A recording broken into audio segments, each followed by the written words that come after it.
So in this lecture, we will go over a topic of support vector machine. So to recap, what we have learned so far is that we've learned several algorithms to do classifications. And those are k-nearest neighbor, the LDA, QDA, and neural network, as well as the logistic regressions. In fact, here SVM is like another topic that using a different idea, a totally different idea. The thing is, the idea of SVM is like, the question of SVM is like, can you classify the data points using hyperplane? You can think of hyperplane like a knife. It's like, if you have a knife, can you use that to separate points between two classes? Yeah. And the main idea of SVM came from the idea of classifying data using hyperplane. Therefore, the basic is about classifying data in binary setting. And this is important because unlike other methods that perform classifications, SVM will be the method that, when they do multi-class classification,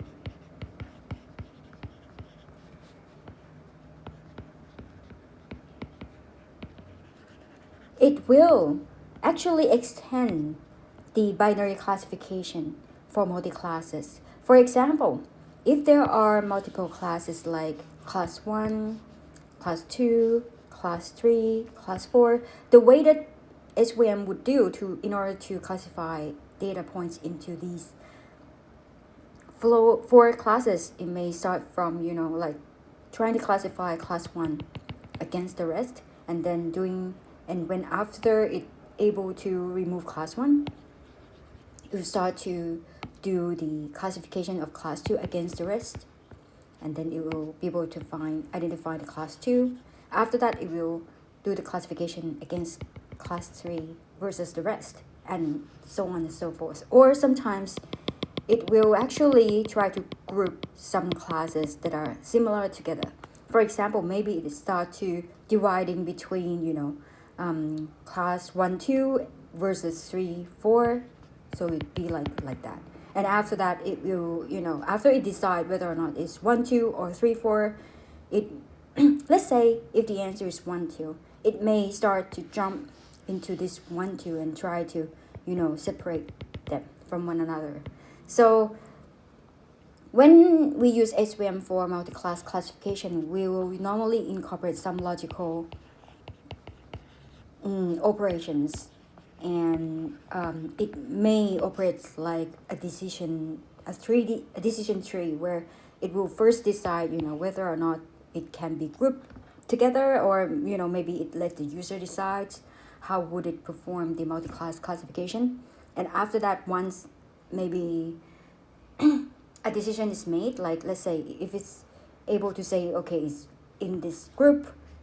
it will jump into this group and further classifying. So yes, so that's how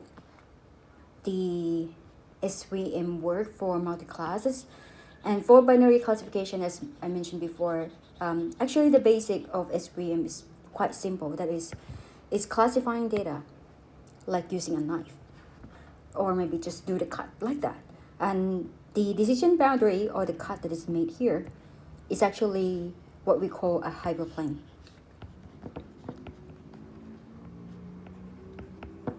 And this hyperplane will consist of the mathematical equation that describe the hyperplane.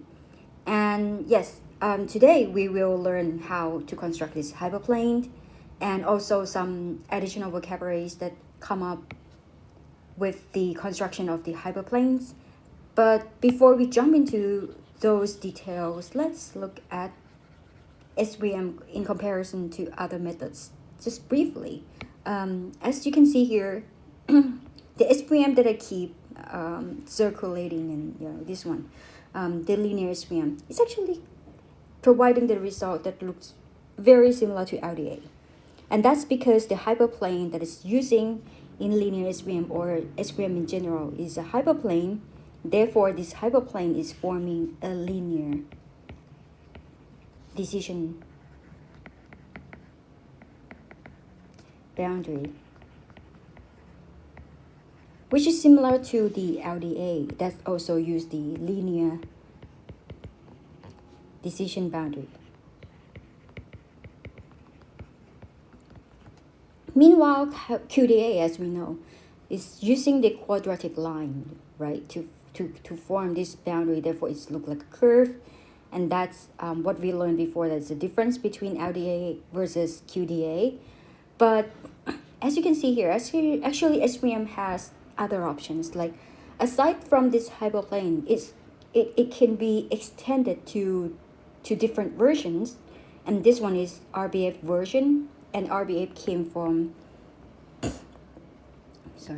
the radio basis function.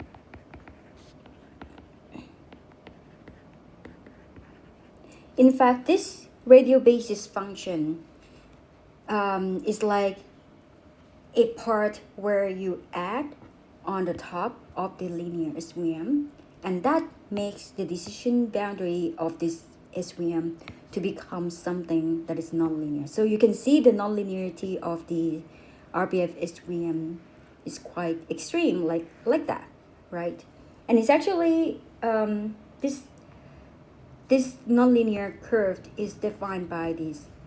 radio basis function, and this radio basis function is actually one of those functions that we call kernel functions.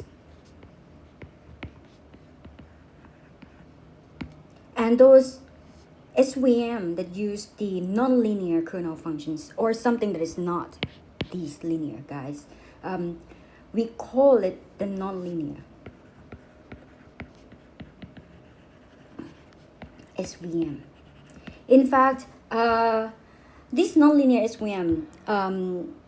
kind of like they are the advanced version of the linear SVM or the generic SVM, and it could be employed to do the classification on data points that are not linearly separable. And we will see more of these examples in the next slide, which are here. And in here, what I'm showing is that, there are certain types of data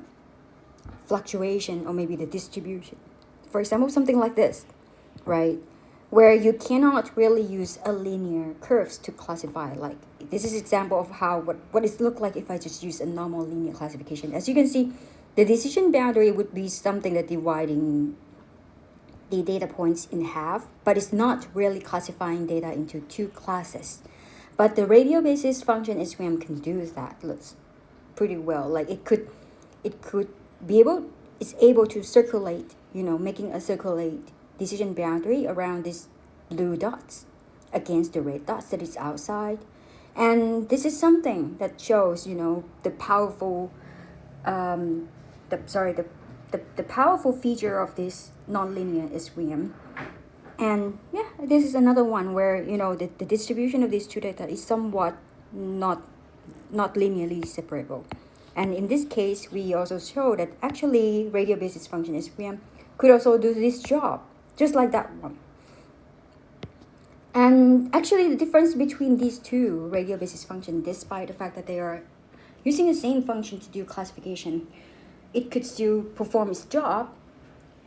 And the difference between them is just like the hyperparameters that's being used in each of them. Just like the QDA, like you can probably guess that QDA are based on the same quadratic function, but the hyperparameters that are learned from this one against this one is probably different because you have different set of data points. Therefore, it will give you different covariance and mu, right? Yeah, so that will be another set for this one. Okay, and actually there are more examples that you can see. Yeah, and here are examples, like different examples of the kernel function that one could use when they are using SVM. Like aside from the linear one, there are polynomial, and yes, again the radio basis function, hyperbolic tan, and there are more actually. And these functions are what we call kernels. So this is the second time that you hear this word. And actually, the kernel's function in SVM are something that makes SVM extremely powerful, because it's just like a tool that has different options for you to choose to in order to deal with different types of data distribution, just like these. Although these days people may not use SVM as often as before, but in the case where you have small data sets, like, about, let's say, 10,000 or below, SVM could still perform better than many SVM than many machine learning algorithms. All right. So when SVM could be a better choice? In fact, all of these SVM, all of these guys, every SVM version of that are based on the same thing. That is, they're using some kind of hyperplane in order to separate the data points into two classes to perform classification. But the difference between these nonlinear kernel against the linear kernel is how the data are being mapped by these kernel functions. So let me give you the example of what it looks like. It's actually in the very last slides, that how the data mapping is done. Okay, so let's say if you have polynomial kernel. What polynomial kernel is done is like it's mapped your input feature into a kernel space. We call it a kernel space, where like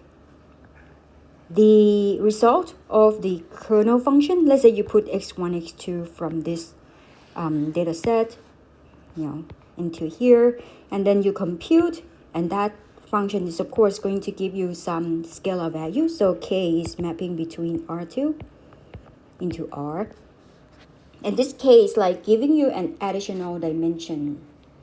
And with that, it's actually, if you do like a hyperplane classification, the hyperplane can cut the data quite neatly, because the data is now being separated when it's mapped not only on x1 and x2, but also with the with the k kernel function. The k kernel function help mapping these data points better than before. Or maybe this one is clear to see. In this radial basis function case, where you have the data distribution that's, look like this, I was gonna say omelet, but it's not. It's like an egg where you have the yolk at the middle, right? In the radial basis function case, it's doing the same thing. Like it's mapping from R2 to a scalar value that is the result of the k, x1 and x2. And the thing is,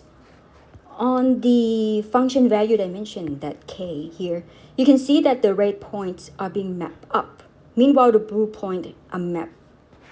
below, right? So that means you can use a hyperplane to cut them. So yes, your hyperplane is still being used, but the difference between SVM and other machine learning is the fact that for other machine learnings, like the one that we've learned before, like k nearest neighbor or LDA or QDA, there are, okay, for LDA, QDA, and yes, those guys, you can actually add some feature augmentation in order to hand engineer those features such that it could describe your work better. But the thing is, it doesn't really have this clear-cut interpretation, just like the case of SVM, where, in the case of SVM, you can see clearly that the kernel is actually doing the job of mapping your data points into different area. And therefore, you can use a hyperplane to cut it. And that's like the beautiful part of the SVM. In this case as well, when your data point is distributed like this, you can actually use like a hyperbolic tan function, to map your data point into different area on the kernel basis. So with that, you can use a hyperplane to cut them off. And this will actually help separate those points that nearly intersect into this, other classes to be separated from one another, just like the radial basis case and polynomial one. And yes, this is the beauty of SVM. And therefore, whenever we talk about when SVM will be useful in your case, that is when we find that the interaction between classes could be useful, or on the other words, when you can see that actually a hyperplane can separate them or a knife can cut them off. But before cutting the knife off, you have to kind of foresee the fact that maybe there's some radio basis function that could separate your data points from one another, like those example that I showed before. Like you can separate them with some of the kernel. Like if you see, like in the future, if you see data that distribute like this, where one cluster in the center and the others is like surrounding, you can guess that radio basis function would probably work. Otherwise, you can use SVM just like other methods where, you may start off with, you don't know whether or not this is going to work, but then you start to choose them based on doing some kind of, parameter tuning, like hyperparameter tuning, that we learned before, using the validation set, like in this case, where you have data point like this, where you don't really have like a good description of what this is. Somehow, like a radio basis function will be the one that is generic enough to be adjust such that it could separate your data into two classes. And yes, that's like a main idea. So what I'm going to tell you right now is that if you're happy with my description up until this point, feel free to leave the videos and just start your homework right away, because for the rest of this slide, it will be about, then how to formulate this boundary, or maybe you could call it the hyperplane, and how to learn this hyperplane. So that's going to be the detail. But if you're happy with this, just you can pause and start your homework right now. นะคะก่อนที่เราจะเริ่ม detail discussion นะก็อันนี้จะเป็น intro เฉยๆนะว่าในท็อปิกของ SVM แล้วเนี่ยจะเรียนรู้อะไรบ้างทีนี้ก่อนที่เราจะไปดูว่ามันคืออะไรเนี่ย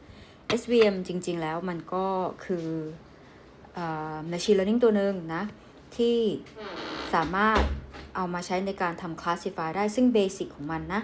มันมาจากการทำ classification โดยการแบ่ง data ออกเป็น2กลุ่มหรือพูดอีกอย่างนึงก็คือจริงๆ basic ของ SVM เนี่ยมันมาจากการทำ binary classification ซึ่งมันจะไม่ค่อยเหมือน machine learning ตัวอื่นตรงนี้นะตรงที่ว่าเขาเรียกว่าไง key idea ของมันคือการตัดนะคล้ายๆกับตัด data point ให้ออกเป็น2กลุ่มนะคะอย่างที่อาจารย์พยายามจะอธิบายตอนที่เป็นภาษาอังกฤษนะว่าเนี่ยเราสามารถใช้ hyperplane หรือจริงๆแล้ว hyperplane เนี่ยก็สามารถนึกถึงว่าเป็นมีดเนาะมีดที่ตัดอะไรก็ได้นะก็คือถ้ามันตัดมันได้ปุ๊บนะก็คือเราก็สามารถใช้ SVM ได้และในการเอา SVM ไปต่อยอดให้เป็น multi class classification เนาะส่วนใหญ่แล้วเขาก็จะทำการเหมือนกันคล้ายๆกับว่าเขาจะเป็นการ classify โดยการใช้ logical operation เช่นนะเขาอาจจะเหมือนกับว่าสมมุติว่าเรามี data นะดังที่อาจารย์อธิบายภาษาอังกฤษไปก็คือว่าถ้าเรามี data 1 2 3 4เนาะเขาอาจจะใช้วิธีหลักการว่างั้นเราตัดคลาสที่1ออกก่อนเนาะแล้วก็เหมือนกับเป็นการ detect เอาคลาสที่1 versus the rest นะ one versus all ประมาณนี้นะคะพอได้คลาสที่1เสร็จนะเขาก็ถ้าสมมุติว่ามันมี data มาปุ๊บอันใหม่มาถ้า data ใหม่มาเป็นคลาส1มันก็จะไป logic คลาส1นะแต่ถ้าเป็นอย่างอื่นเนี่ยมันก็อาจจะวนมาที่การทำ classification โดยการจะทำ2 versus rest ก็จะเป็นการตัด2ออกจาก3 4นะแล้วก็3 versus 4อย่างนี้นะคะซึ่งมันจะเหมือนกับเราต้องมีการทำ decision tree เพื่อที่ว่าจะไล่ว่าจากคลาสไหนไปคลาสไหนหรืออีกแบบนึงก็คือเขาอาจจะใช้วิธีการจับกลุ่ม data ก็ได้อย่างเช่นเอา1กับ2อยู่ด้วยกันแล้วก็3กับ4อยู่ด้วยกันนะแล้วก็เขาก็จะ detect เป็นกรุ๊ปๆไปว่าโอเคมันไปใกล้1 2หรือ3 4มากกว่าสมมุติว่าใกล้3 4มากกว่าเขาอาจจะเลือก3 4แล้วก็ignore 1 2ไปเลยแล้วค่อยมาแบ่งข้างในว่าเป็น3หรือ4อย่างเงี้ยค่ะอันนี้คือวิธีการของSVM นะในแบบ multi class แต่ว่าตัวฐานของมันอาจจะเป็น binary ซึ่งมันจะไม่ค่อยเหมือน machine learning ตัวอื่นอย่างถ้าตอนเราทำว่ายังไงถ้าตอนทำ deep learning เราจะกำหนดไปเลยว่าเอากี่คลาสถูกไหมแล้วก็ให้มันวิ่งหาไปเองว่าโอเคเวทแบบนี้ต้องเป็นคลาส1เวทแบบนี้ต้องเป็นคลาส2หมายถึงเวทในโมเดลนะแต่ถ้า SVM มันจะไม่ใช่มันจะออกแนวว่ามันจะ learn hyper parameter เนี่ยแหละ มันพยายามหาไฮเปอร์พารามิเตอร์ที่ตัดระหว่าง2กวนซึ่ง2กวนเนี้ยอาจจะเป็น2คลาสรวมกันอยู่หรืออาจจะเป็น1คลาส versus the rest ก็ได้นะซึ่งเนื่องจากว่าการตัดของ SVM เนี่ยมันตัดด้วยไฮเปอร์เพลนเนาะก็ถ้าเป็น SVM เวอร์ชันพื้นฐานเลยนะมันคือ linear SVM หรือพูดอีกอย่างหนึ่งก็คือว่ามันใช้เพียงแค่ไฮเปอร์เพลนนั่นแหละในการตัดนะไอ้ decision boundary ของ SVM มันเนี่ยเราจะเรียกมันว่าเป็นไฮเปอร์เพลนนะซึ่งไฮเปอร์เพลนของ SVM มันจะเรียกได้ว่ามันเป็นไฮเปอร์เพลนอะนะมันก็คือการสร้าง decision ที่เป็นรูปแบบของ linear decision boundary นะก็อย่างที่อาจารย์เขียนตรงนี้นะซึ่งไอ้ linear decision boundary เนี่ยมันจะไปเหมือนกับไอ้ตัว LDA ดังนั้นนะถ้าเราใช้ SVM แบบไม่เติมแต่งใส่ไม่เติมแต่งใส่ไข่ใดๆนะเป็น SVM เพียวๆของมันเลยเนี่ย performance มันจะพอๆกับ LDA เลยนะแต่ว่าจริงๆแล้วต้องบอกว่าเนื่องจาก linear SVM เนี่ยมันเป็นตัวพื้นฐานมันเป็นตัวที่เอามาอธิบายง่ายที่สุดแล้วกันนะแต่จริงๆแล้วเนี่ยข้อดีของ SVM อย่างหนึ่งเนี่ยคือเขาเรียกว่าวิธีมองมันเนี่ยค่อนข้างง่ายพอเราตัดได้ปุ๊บเราแบ่ง Data ได้ดังนั้นนะการ extend SVM ที่เป็น linear เนี่ยให้เป็นตัวอื่นนะอย่างไอตัวอย่างเนี่ยก็เป็น radial basis function เนาะ RBF ใดๆหรือจะเป็นตัวอื่นอย่างที่อาจารย์ได้โชว์ไปในภาคภาษาอังกฤษนะก็จะมี polynomial มี radial basis มี hyperbolic แต่จริงๆมันมีเยอะกว่านี้อีกนะโดยที่ไอ้ฟังก์ชันประหลาดพวกเนี้ยเราจะเรียกมันว่า kernel นะจริงๆ linear ก็เป็น kernel แบบหนึ่งแต่มันจะเป็น linear kernel ส่วนพวกเนี้ยจะเป็นกลุ่ม non linear kernel นะ non linear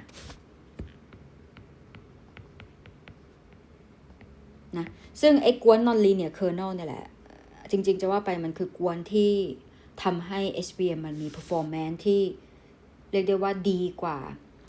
machine learning ตัวอื่นๆนะซึ่งนอกจากมันจะมี performance ดีแล้วเนี่ยอีกสิ่งหนึ่งที่ดีเกี่ยวกับ SVM ก็คือการตีความมันค่อนข้างง่ายนะเนื่องจากหน้าที่ของ kernel มันค่อนข้างชัดเจนนะมันคือการ map data นะ kernel จะทำการ map data ซึ่งการ map data เนี่ยถ้าบอกว่าเป็น linear kernel ก็คือเราอาจจะ map ด้วย linear space สักอย่างหนึ่งนะซึ่งมันอาจจะไม่ได้ทำให้ data distribution มันต่างจากเดิมนะแต่ถ้าการ map ด้วยพวก non linear kernel เนี่ยมันเหมือนกับถ้าจะว่าไปจริงๆการ map ด้วย kernel มันเหมือนกับเรากำลัง map data นะจากสมมุติอย่างในกรณีนี้เป็น data 2 มิติใช่ไหมก็เป็น R2 ถ้าเราเอา data ที่เป็น R2 ไปใส่ใน kernel function มันก็จะออกมาเป็น scalar ใช่ไหมซึ่งไอ้ scalar data ที่เป็นผลมาจาก kernel เนี่ยจริงๆมันเหมือนกับเราสามารถเอามันมามองพร้อมกับฟีเจอร์ x1 x2 ได้มันก็เลยทำให้เราเหมือนกับมีเขาเรียกว่ามี dimension ของ data เพิ่มมาอย่างสมมุติว่า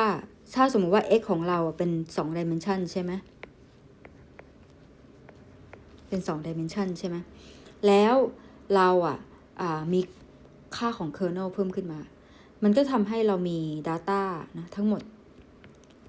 3 dimension นะ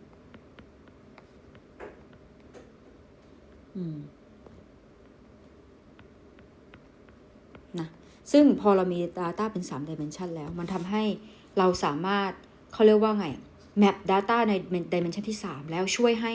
เราสามารถตัด data ด้วย hyperplane ได้ดีขึ้นอย่างตอนที่มันเป็น polynomial เนี่ยนะถ้าเราใช้ polynomial function ในการ map เนาะผลลัพธ์ที่ได้คือค่าใน kernel basis เนี่ยมันอาจจะเขาเรียกว่าอาจจะทำให้ point บาง point มันไป cluster อยู่บางบริเวณในalong kernel basis ที่ทำให้เราสามารถใช้ hyperplane ตัดได้ง่ายสุดซึ่งไอตัวอย่างเนี้ยอาจจะเห็นไม่ชัดแต่ตัวอย่างเนี้ยจะเห็นชัดก็คือว่าอย่างในกรณีที่เรามี data เป็นไข่ดาวเนี้ยนะตอนพูดภาษาอังกฤษจันนึกไม่ออกไข่ดาวคืออะไร sunny side up แต่กูก็ไม่อยากพูดเอาเป็นว่าถ้าสมมุติว่าเรามี data แบบเนี้ยซึ่งเรารู้อยู่แล้วแหละว่ามันต้องใช้ non linear curve นะแต่จะว่าไปถ้าใช้ non linear curve มันก็อธิบายได้ว่าโอเค radial basis function มันทำได้แต่ข้อดีนะของ SVM ก็คือว่าเราสามารถ interpret performance ของ radial basis function ได้โดยการที่ว่าถ้าเราเอา kernel ตัวนี้ไปใช้เนาะสมมุติไปใช้แล้วปรากฏว่าอย่างที่เราเห็นนะไอ้ค่าของ x1 x2 บน kernel basis มันแมปขึ้นมาเว้ยดังนั้นแล้วพอมันไปแมปไอ้จุด red point ขึ้นมาเนี่ยมันก็ทำให้มันแยกออกจาก blue point ชัดเจนนึกออกไหมมันเหมือนกับไอ้ kernel เนี่ยมันเป็นเหมือนกับเป็น dimension ที่ อีกอันนึงอ่ะที่มาช่วยให้เราสามารถพิสูจน์ได้ว่าเราสามารถตัด Data เราได้ด้วย Hyperplane ได้นะซึ่งนี่แหละคือเขาเรียกว่าคือความสวยงามของ SVM นะก็คือมันสามารถมองไอ้พวก kernel function พวกเนี้ยให้เสมือนหนึ่งว่ามันกำลังช่วยเรา map data ไปอยู่ในอีกเขาเรียกว่าอีก dimension หนึ่งที่ช่วยให้เราสามารถเอา Hyperplane มาตัดมันแล้วก็ทำให้เราเข้าใจได้ว่าโอเค data ประเภทนี้มันถูกแยกด้วย SVM ได้นะคือมันช่วยในการ interpret ผลลัพธ์ของ SVM ว่าเหมือนกับว่าสมมุติว่าหนูใช้ polynomial kernel อยู่แต่ data point ของหนูอาจจะไม่เหมาะกับ polynomial ก็ได้สมมุติหนูเอาอันนี้ไปใช้หนูก็จะเห็นเลยแหละพอหนูแมปด้วยฟังก์ชัน kernel มันมันไม่แยกกันอะไรเงี้ยหรือถ้าแมปด้วยฟังก์ชัน kernel ที่เป็น radial basis แล้วมันแยกกันแสดงว่า radial basis ทำได้ดีใช่ไหมซึ่งอาจารย์ไม่ได้บอกว่า radial basis ดีที่สุดนะคือ radial basis เป็นหนึ่งใน choice แทน h อาจจะดีกว่า radial basis ในบาง choice นะแต่พอดีบังเอิญว่าในหลายๆครั้งอะค่ะถ้า data ของเรามันมาเป็นกรุ๊ปๆนะหรือมาเป็น cluster อะ radial basis มักจะ work ดีที่สุดนะแต่ถ้า data ของเรามาเป็นเหมือนกับเป็นแยกแบบแฉกๆอะส่วนใหญ่อาจารย์ก็อธิบายยากนะเอาเป็นว่ามันมีตัวอย่างหน้าเนี้ยนะถ้า data ของเรามันมีการแลบแบบเนี้ยส่วนใหญ่ hyperbolic tan จะ work แต่ก็ตอบยากคือมันขึ้นอยู่กับว่า hyper parameter ที่เราเลือกมาด้วยนะว่าเราเลือก hyper parameter ได้ถูกต้องหรือไม่นะเนี่ยก็คือจริงๆจะว่าไป SVM มัน powerful กว่า tool อย่าง LDA QDA หรือ logistic regression ตรงไหนมันดีตรงที่ว่าเนี่ย1มันตีความง่ายนะ2ก็คือว่าคอนเซปต์มันค่อนข้างชัดเจนนะคือถ้า data สามารถถูกแมปด้วย kernel เราแยกได้ SVM ก็ใช้ได้นะอาจารย์เลยค่อนข้างจะชอบมอง SVM เหมือนกับเป็นมีดวิเศษอะที่ว่าสามารถตัดอะไรก็ได้ถ้าแม้นว่าเราสามารถจินตนาการวิธีที่จะแยกมันได้นี่คือเขาเรียกว่าด้านสวยงามของมันและดังนั้นแล้วนะเขาเลยว่ากันว่า SVM เนี่ยมันจะมีประโยชน์นะก็ต่อเมื่อเราสังเกตการ interact ระหว่าง data point แต่ละกลุ่มได้ชัดเจนตอนไหนที่ SVM ไม่มีประโยชน์ถ้าหนูลองจินตนาการง่ายๆว่าถ้าสมมุตินะหนูมี data นะจุดอันนี้สมมุตินี่เป็นของคลาสที่1อันนี้เป็นของคลาสที่2นะแล้วปรากฏดันมีคลาสที่1โผล่อันนี้อีกอันอย่างเงี้ย SVM จะไม่ค่อยเวิร์กละคือมันเหมือนกับว่าโทษจริงๆมันจะไม่ค่อยเวิร์กเวลาที่เขาเรียกว่า data sample มันแยกจากกันโทษจริงๆคลาสที่2สมมุติคลาสที่2แบบบวกอย่างเงี้ยแล้วมีคลาสที่1อยู่2ก้อนอย่างเงี้ยSVM จะไม่ค่อยเวิร์กเพราะว่าเขาเรียกว่า data มันไม่ได้ distribute เป็นก้อนเดียว SVM มักจะ work ถ้า data distribute เป็นก้อนเดียวแต่ว่านี่คือเขาเรียกว่าเป็นตัวอย่างเล็กๆน้อยๆเนาะก่อนที่เราจะไปเริ่มซึ่งอาจารย์ก็แค่อยากให้เรารู้ไว้คร่าวๆว่ามันทำอะไรได้บ้างแล้วก็จริงๆแล้ว SVM เนี่ยถ้าว่ามันจะเหมือนกับพวก LDA QDA ตรงไหนนะมันก็จะเหมือนกับตรงที่ว่าจริงๆแล้วมันก็ยังมี training phase อยู่ซึ่งเป็น phase ที่เรา learn model parameter ซึ่ง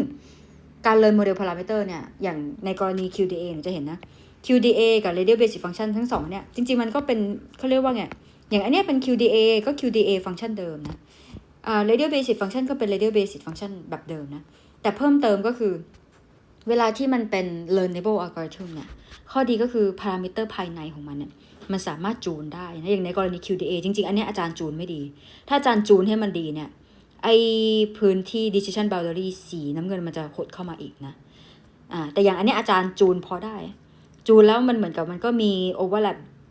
อยู่น้อยหน่อยนะแต่อย่าง radial basic ของ SVM มันนี่อาจารย์จูนมาดีนะก็จะเห็นว่ามันเป็น radial basic เหมือนกันเพียงแต่ว่าเพราะว่า parameter ของโมเดลเนี่ยมันจูนกับ data คนละแบบนะมันก็เลยทำให้ parameter มันก็เลิร์นไปในรูปแบบนั้นนะซึ่งก็สามารถมองได้เหมือนกับ QDA ตอนที่เราต้องเลิร์นไอ้ตัว sigma ไอ้ variance ประจำคลาสแล้วก็ mean ประจำคลาสมองเหมือนกันก็คือมันยังเป็น learnable parameter ความเป็น learnable parameter ก็คือ parameter ของมันจะปรับไปตาม distribution ของ data นะซึ่งการที่ SVM มันไม่ได้มีแค่ parameter ที่ learn ได้เหมือน QDA แต่มันมีสิ่งที่เพิ่มเติมก็คือมันมีความอนุญาตที่ทำให้เราสามารถสวม kernel function ต่างๆเนี่ยมันก็ทำให้มัน มี performance ที่ค่อนข้างจะหลายๆครั้งก็จะเหนือกว่าพวก tool อย่าง QDA